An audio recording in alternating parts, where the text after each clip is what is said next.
Le dernier intervenant, c'est beaucoup progressé. C'est Géry Kieffer, qui est un chirurgien pédiatre de Luxembourg, élève de Jean Dubuisset, qui fait beaucoup de chirurgie orthopédique, mais également parce qu'il est un peu seul dans une grande ville de la chirurgie pédiatrique générale. Monsieur le secrétaire général, monsieur le président, chers collègues, merci de me donner l'opportunité de parler d'un sujet qui me tient à cœur, donc l'évolution des techniques chirurgicales dans la prise en charge des scolioses au début précoce. Alors qu'est-ce qu'on entend par là? Ce sont des scolioses d'étiologies diverses, idiopathiques, neurologiques, dystrophiques ou malformatives, survenant avant l'âge de 5 ans et dont l'évolution et la sévérité des déformations vont menacer le développement respiratoire et risquer d'entraîner une insuffisance respiratoire à l'âge adulte. Leur fréquence est de l'ordre de 1 à 2 cas par 10 000 naissances. Un mot sur la croissance de la cage thoracique bien décrite par Alain Di Meglio. On a 6% du volume adulte à la naissance, 30% à l'âge de 5 ans, 50% à l'âge de 10 ans et le reste suit jusqu'à l'âge adulte.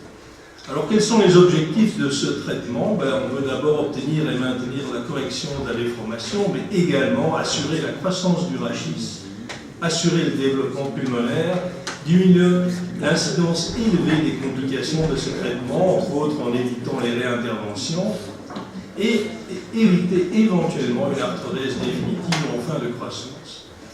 Alors, bien qu'il s'agisse d'un topo sur la chirurgie, on ne saurait qu'insister assez sur les traitements orthopédiques dans ce type de scoliose, que ce soit les corsets EDF, les plâtres de Stagnara ou à l'autre action, et nous allons voir ultérieurement pour quelles raisons. Alors, j'ai fait un tableau un peu complexe sur le type d'implant qu'on utilise actuellement. Le plus utilisé sont ceux qui font une distraction. Leur implantation est toujours postérieure, avec fixation soit au niveau du rachis, soit au niveau des côtes. Et la correction se fait par allongement chirurgical ou allongement non chirurgical, comme dans les tiges magnétiques ou les tiges Nemos. Alors que pour les matériaux à fixation costale, l'allongement est toujours chirurgical.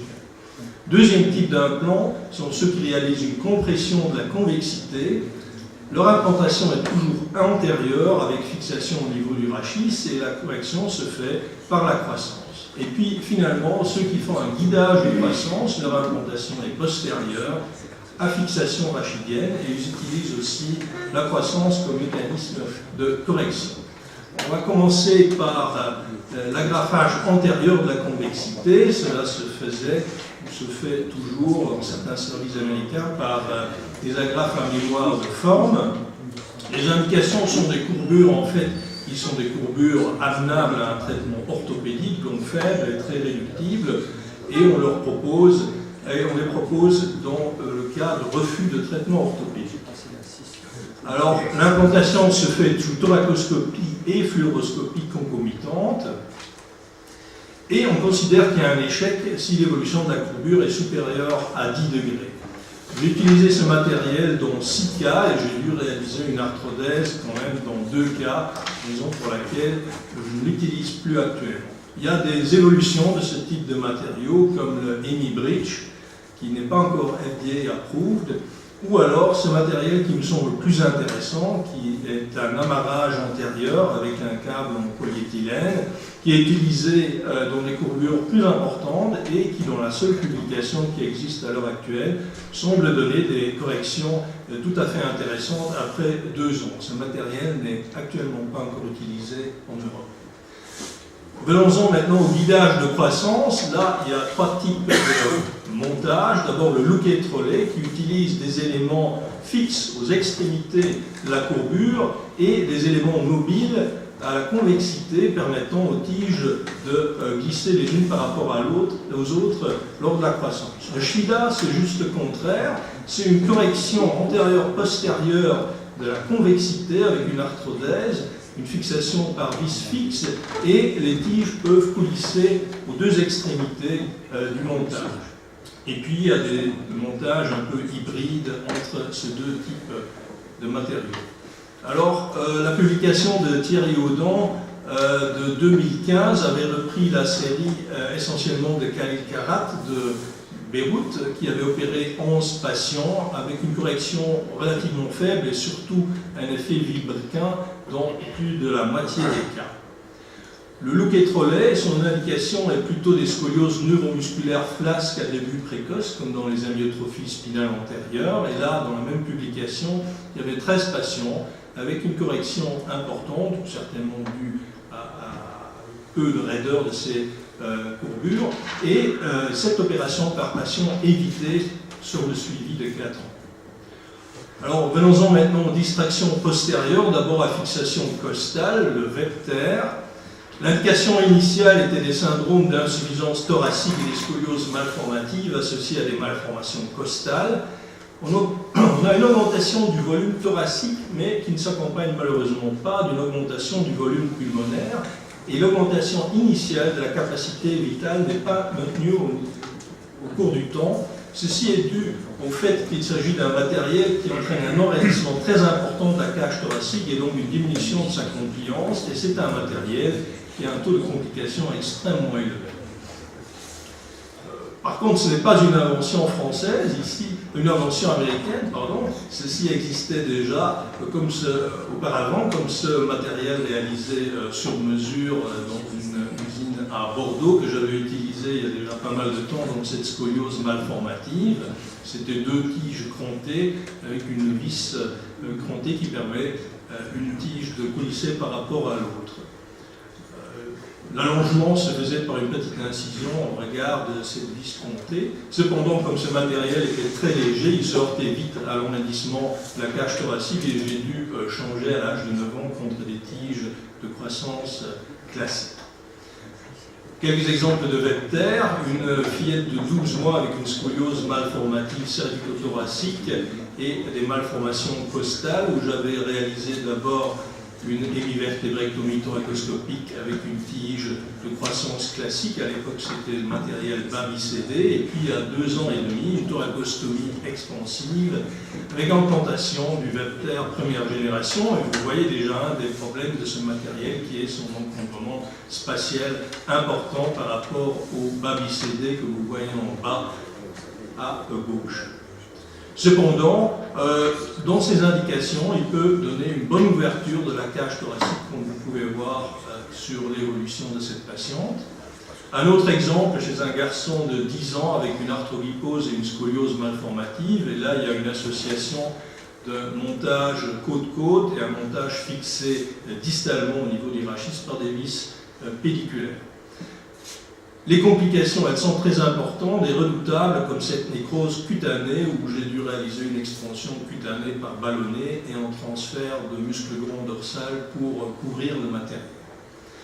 Alors, venons-en maintenant aux distractions postérieures avec fixation viscérale. Il y a d'abord les tiges de croissance unique qui peuvent s'accompagner ou non d'une fusion apicale.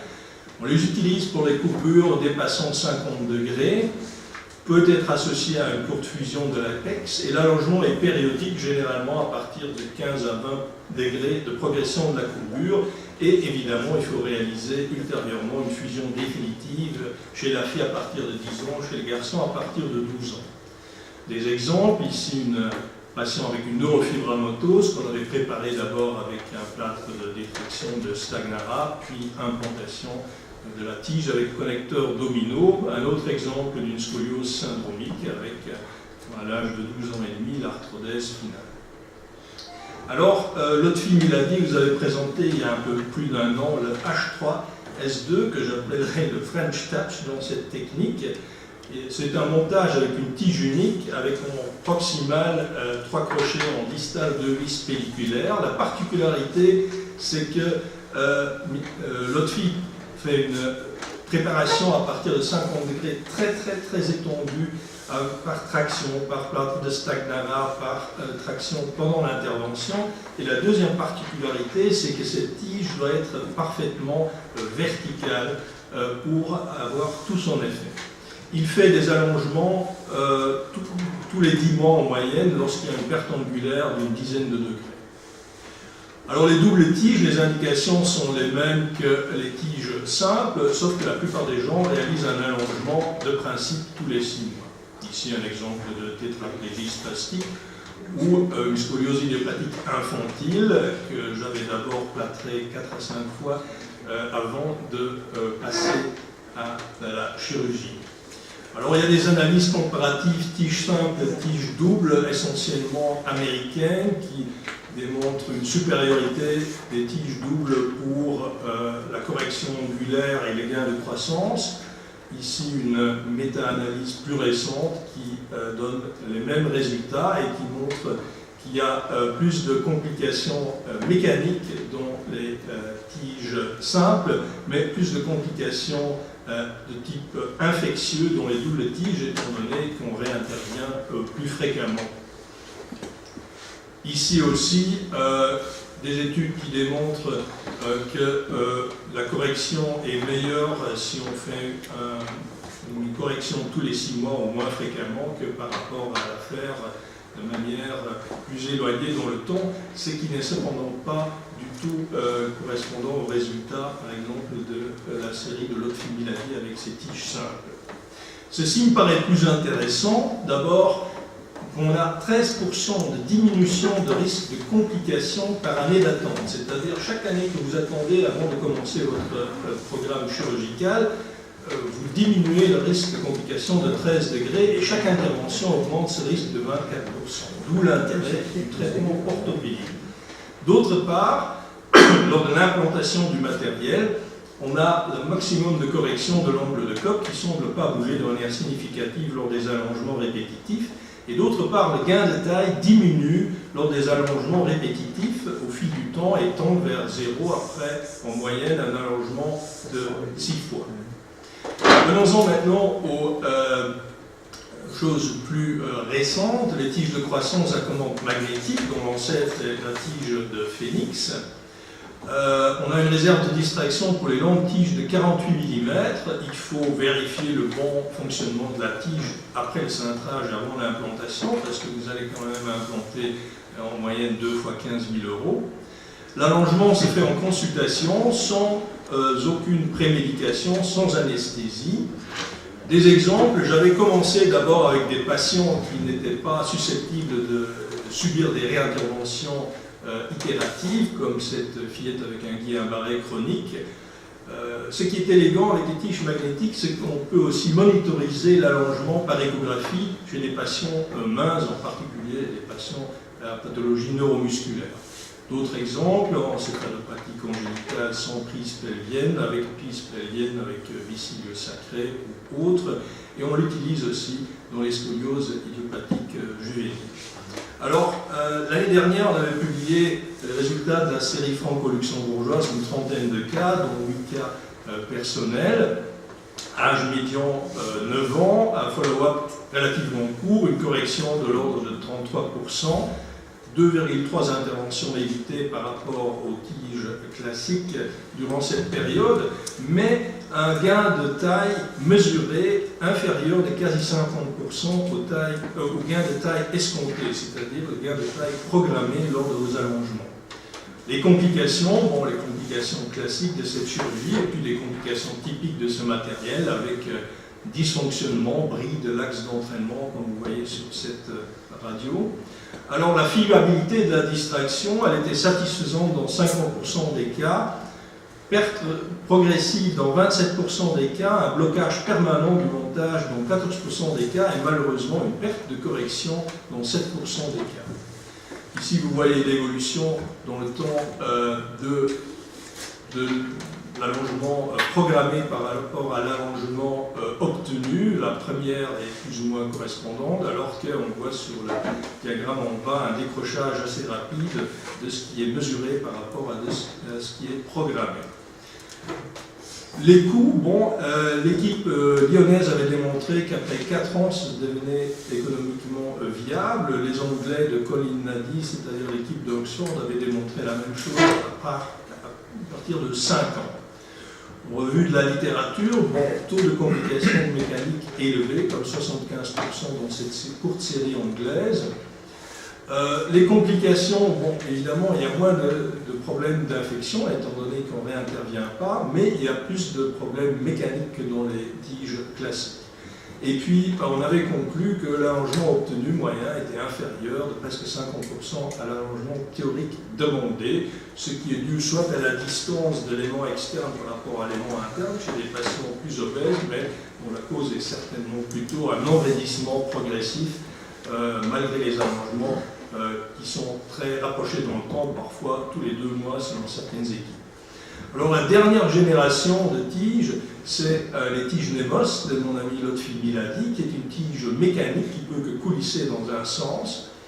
Elle a une réserve de distraction de 50 ou de 80 mm, et la distraction là ne se fait pas par un aimant, mais par les mouvements propres du patient, soit par traction par les parents, soit par les kinés, où on peut installer le patient sur table de Cottrell et l'allonger de cette manière. J'ai eu la chance de pouvoir implanter les 2 premiers cas à Luxembourg en dehors de la France l'année dernière, dont le plus petit que vous voyez à gauche de l'écran. Alors l'effet de la chirurgie sur la fonction pulmonaire, elle est beaucoup moins positive qu'on ne voudrait. Il y a peu d'études là-dessus, une sur le Webter qui montre une augmentation de la capacité vitale forcée, mais avec une diminution de la compliance thoracique, alors qu'une autre étude chez le Webter montre plutôt une diminution de la capacité vitale forcée et du VEMS, malgré l'amélioration de l'angle de cas. Nordine de Londres, chez ces cas de tige magnétique, avait en 2 ans montré par contre une augmentation de la capacité vitale forcée et du VEMS. En conclusion, je dirais que nous disposons actuellement d'un large éventail de techniques permettant de corriger les déformations précocement et de restaurer au moins en partie la croissance rachidienne. Elles sont cependant toutes pourvues d'un taux élevé de complications et l'effet sur la fonction pulmonaire est difficile à évaluer étant donné que l'augmentation du volume thoracique ne s'accompagne pas systématiquement d'une augmentation de la fonction respiratoire, ce qui est probablement dû à une diminution progressive de la compliance thoracique. À mon avis, il faut donc épuiser toutes les possibilités du traitement orthopédique avant de se lancer dans une chirurgie d'allongement qui est un chemin sans retour. Je vous remercie. Eh bien, merci beaucoup. C'est une chirurgie très difficile, que vous avez très bien expliqué, qui pour un chirurgien médical comme moi est très impressionnant. Parce que les radiographies sont magnifiques. Oui, Jean, je te passe la parole. Sont magnifiques, mais il faut penser aux petits qui sont opérés. Je voulais féliciter Jerry de cette présentation, car il vous a bien montré la difficulté considérable qu'il y a de traiter ces patients. Parce qu'il faut à la fois, comme il vous l'a dit, traiter la hauteur, le volume, et traiter en même temps la fonction respiratoire. À partir de l'âge de 6 ans, les alvéoles ne se multiplient plus. Après, c'est du volume. Et donc, vous avez vu la difficulté qu'il y a pour traiter ces patients. Et c'est vrai que toutes ces étapes progressives, etc., j'ai été au début des tiges magnétiques françaises, et puis l'ingénieur qui s'occupait de ça est mort, etc. Bref. Et même avec le magnétique, vous avez vu que ça ne répond pas. Ça ne répond pas au profil. Il y a beaucoup de complications. Et je félicite Jerry qui vraiment a tout essayé, vous a bien analysé avec la bibliographie, que moi je ne fais jamais, mais lui, il vous a bien montré toutes ces difficultés. Et les progrès, quand même indiscutables, de la dernière technique qu'il vous a montré, qui est d'abord beaucoup moins chère que les magnétes américains, et qui a certainement une bonne indication. Parce que le final, imaginez ces petits-enfants, si on arrive à les tenir comme ça, et qui vont grandir dans les 3 dimensions, on ne sera peut-être pas obligé de les opérer à la fin parce qu'ils risquent de s'enraidir d'eux-mêmes et on n'aura pas de chirurgie à leur faire. Il faudra peut-être qu'on enlève le matériel, dans un certain nombre de cas, en tout cas pour tous les magnétiques, il faut les enlever, et peut-être qu'on pourra arriver à améliorer ces enfants qui sont, vous avez vu, ces tout petits ratatinés qui sont terribles. Oui, merci Jerry de cette très belle présentation. Ça me permet, Jean, de te demander si peut-être un jour on ferait pas ici une présentation sur le devenir de ces enfants à 30-40 ans. C'est ça que je veux dire. Ah oui, c'est très intéressant, je pense. Une question de Gérard Pascal. C'est très facile. Oui, tout d'abord, un grand merci. merci de nous avoir exposé si simplement des choses aussi compliquées, parce que pour nous c'est vraiment très compliqué, je vous promets. Donc voilà, il faut rester très concentré sur ça. Donc merci, je me répète, mais et puis en plus merci aussi d'avoir expliqué, nous avoir expliqué, exposé très objectivement les complications. Et il y a une question que je me pose comme ça, un peu en théoricien, c'est le fait d'avoir tout ça dans le dos, tout ce qu'on appelle dans le dos, tous ces appareils de distraction qui tirent un petit peu dans tous les sens. Qu'est-ce que ça apporte? Est-ce que vous avez une idée de ce que ça peut apporter en termes de qualité de vie, en jugeant sur la douleur et cette chose? Je ne sais pas si c'est une question de... C'est une excellente question. Parce que, bon, l'alternative, c'est le traitement orthopédique, qui a des limites. Vous voyez chez ces enfants, que ce soit des enfants neurologiques, où le traitement orthopédique ne fonctionne pas très bien, ils sont écrasés par le corset, ils s'écrasent dans le corset. En fait, vous mettez un éther à l'intérieur et leur qualité de vie est nettement meilleure. Ils tiennent mieux assis, ils respirent mieux, ils deviennent, vous voyez, qu'ils prennent du poids. Parce qu'avant, toute leur énergie passait dans la respiration. Et on voit la progression de poids chez ces enfants une fois qu'ils ne doivent plus utiliser toute leur énergie rien que pour respirer. Donc ça a certainement un plus sur la qualité de vie. Alors chez les enfants avec des scolioses idiopathiques, c'est un peu différent parce que ils n'aiment pas le corset non plus, mais c'est mieux accepté. Et puis quand vous mettez ces tiges, bon, il y a quand même certaines restrictions. Ils peuvent faire à peu près tout, mais ça casse de temps en temps. Hein. Si vous faites des culbutes, vous jouez au foot ou au rugby en France, c'est peut-être pas l'indication idéale comme sport chez un enfant qui a une paire de tiges magnétiques dans le cœur. Mais leur qualité de vie, en tout cas, en particulier chez les enfants avec des pathologies neurologiques, change de tout au tout. Bien, merci beaucoup. Je vais conclure cette séance. Oui, il y a deux choses que je n'ai pas compris. C'est le principe de l'allongement des tiges magnétiques et je n'ai pas plus compris le principe des tiges de l'optimiladi. Oui. Comment ça marche? Les tiges magnétiques, vous avez à l'intérieur un aimant, petit aimant qui entraîne une vis sans fin.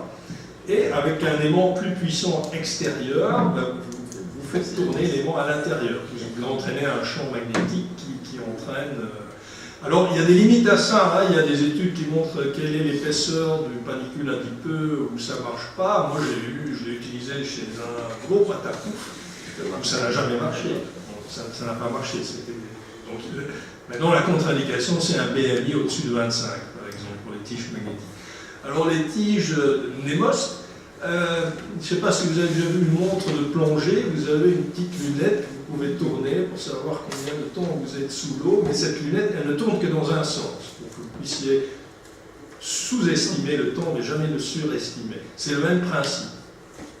Je ne sais pas si c'est clair. Donc, il y a une espèce de crémaillère. C'est tenu par un domino, et j'appelle ça le clic domino. C'est un système et sans retour. Ça ne peut aller que dans un sens. C'est pour ça que quand on tire... Et voilà, c'est pour ça que quand on tire dessus, quand le malade bouge comme ça... S'il tire, il ne peut pas retourner en arrière. Donc on apprend comment de manière tirer dessus.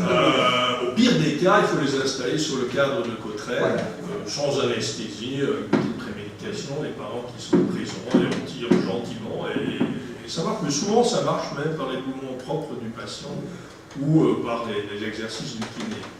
Et l'avantage aussi, c'est qu'on peut faire une distraction asymétrique. Par exemple, le bassin qui est de travers, le tige est comme ça, vous allez tirer sur la tige de ce côté-là, pas sur l'autre, progressivement, et alors vous allez corriger votre bassin au lieu. J'ai compris. Bien, merci beaucoup. Je voudrais remercier tous les orateurs, ceux qui sont courageux d'être restés jusqu'au bout. Je voudrais juste vous poser une question. Est-ce que vous pouvez me dire où c'est et qui c'est? S'il vous plaît. Monsieur qui est fait. Quel est le cycliste et où c'est? Parce que j'ai passé beaucoup de cols dans ma vie en vélo. C'est un des 80 vainqueurs de Tour de France luxembourgeois, c'est le plus célèbre. Charlie Gaulle, c'est 58. C'est le col l'Isran? Oui, c'est là, c'est ça. Et vous avez vu que c'était des routes, parce que quand on fait des vélos en montagne, on a des routes Grenoble-Journée, c'était extraordinaire. Ils ont crevé des idées de bravo, c'est tout à fait différent du finish, mais merci pour cette